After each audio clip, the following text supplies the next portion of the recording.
tour in Jewish quarter, I will explain you at first something from the history of the Jews. Yeah.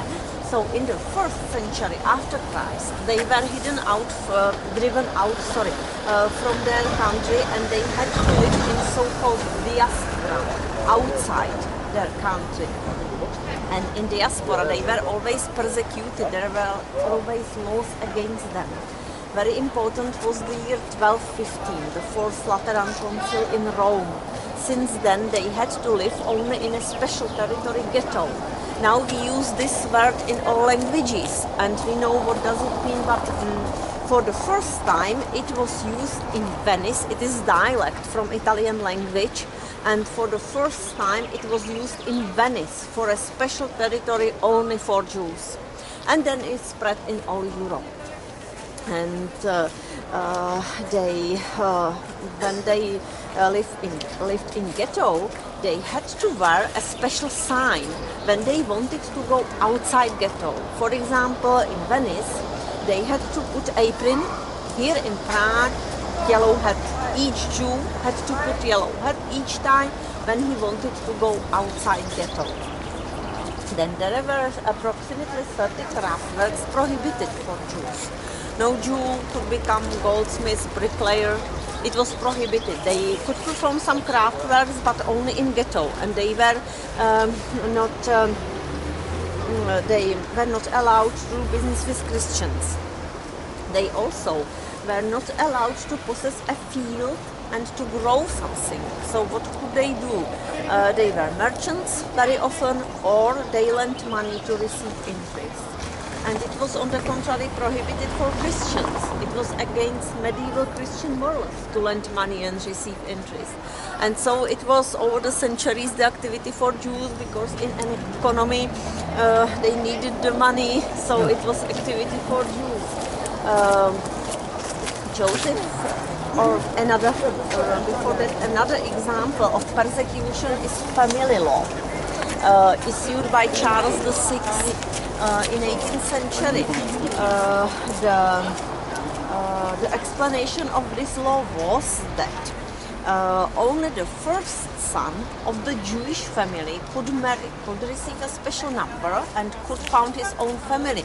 Other younger brothers in the same family either had to become bachelors or they had to leave the country. So from this example you can see that it was really not easy for them. Joseph II, the emperor, gave them little bit freedom. That's why everywhere over there also there is the name of the street or the number on the facade. Everywhere you will read Josefov, the city of the Joseph, in honor of Joseph II, the emperor, who gave them a little bit freedom. Yeah, but completely free like others. They were since 60s of 19th century. They were free, they didn't have to live in ghetto anymore, and so who had money wanted to move the flat outside this territory. And so in the end of 19th century, on this territory where ghetto was, only really poor people lived. Not only poor Jews, poor people from all the city of Prague. And so you can imagine hygienic conditions and so on. This territory was very dirty and all buildings and so on. And so the town hall decided about so-called sunfire Jewish quarter. Almost all buildings were pulled down.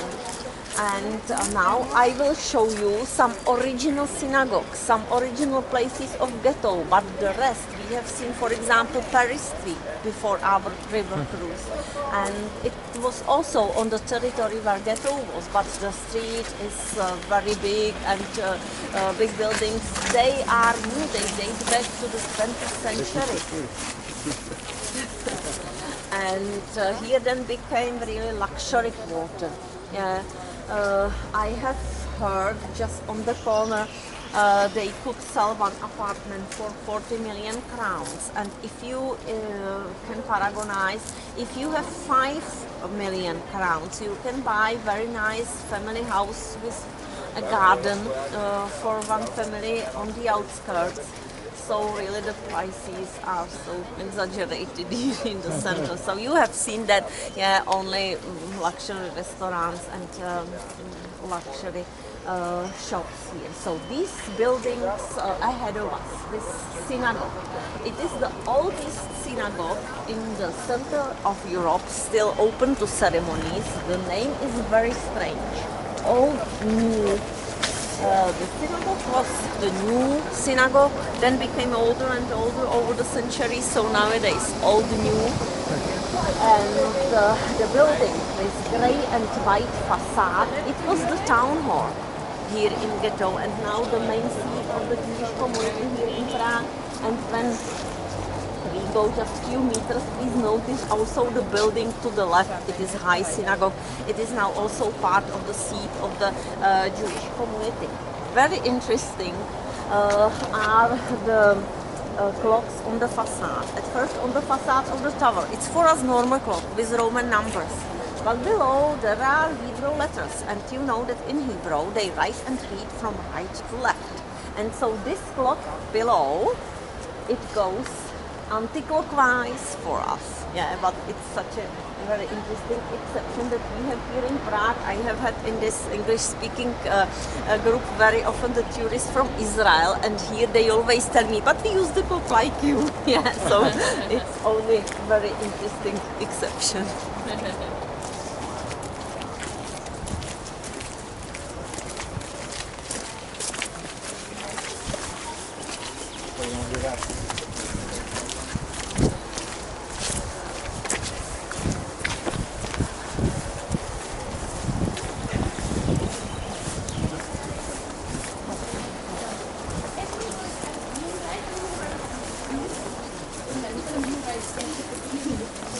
Se sigue utilizando sobre todo para recibir allí a la comunidad de... Ну, это уже вот для нас только музей.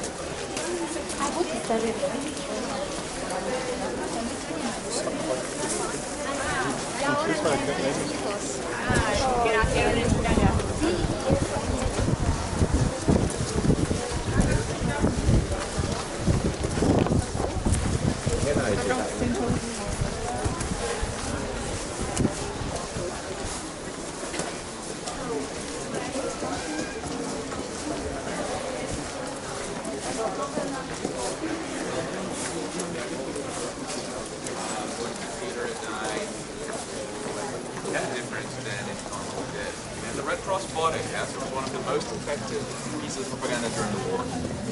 He was there, then a certain alternate lady called died. So from here you can see some tombstones of the old Jewish cemetery. I have told you, the Jews had to live in a special territory ghetto. And so when the cemetery was full, they couldn't do that bigger. They had to put layers. They always put L of soil. It was measure unit in Middle Ages. L was approximately 60 centimeters. And so they put L of soil, they made another layer in the upper part, and when the tombstone was in good condition, they put it also in the upper part. So nowadays you will see in the cemetery approximately 12,000 tombstones, but below there are more than 100,000 departed, and in this part of cemetery there are 12 layers. They don't bring flowers to the cemetery. Maybe you have seen that in the films that they bring small stones like memory, and in the tomb here in the center of the cemetery is full of these small stones. It is the tomb of so-called Rabbi Levi. Liva Yehuda ben Betzalel, so-called Rabbi Levi. He was a rabbi, he a philosopher, and he also invented golem, legendary. When we go this way back, please notice, at the stand you will see such a small statues. It is golem, but golem was legendary, very tall, very big, something like artificial man, something like robot, and legendary. He had to protect the Jews and work for them, and legendary, his body till now is at the attic of the old new synagogue that we have seen. It's only legend, but we say if it is dark, you can see him here just on the corner, so pay attention, yeah, when it is dark. These two buildings are also original. They are part now of the Jewish Museum. Inside this dark building you will see exhibition about ceremonies. It is ceremonial hall, and this building, this white building, Klausen Synagogue, inside you will find all the customs of the Jews, all the festivals during 1 year. Our Jewish museum here in Prague, it is said that if we don't count the museums in Israel, the Jewish museum here in Prague is the richest in the world. We don't have one big building like in some other towns. We have really many original places together with Jewish symmetry, and they all create together the Jewish museum. So if you don't travel to Israel, you can dedicate 3 hours to this museum here in Prague.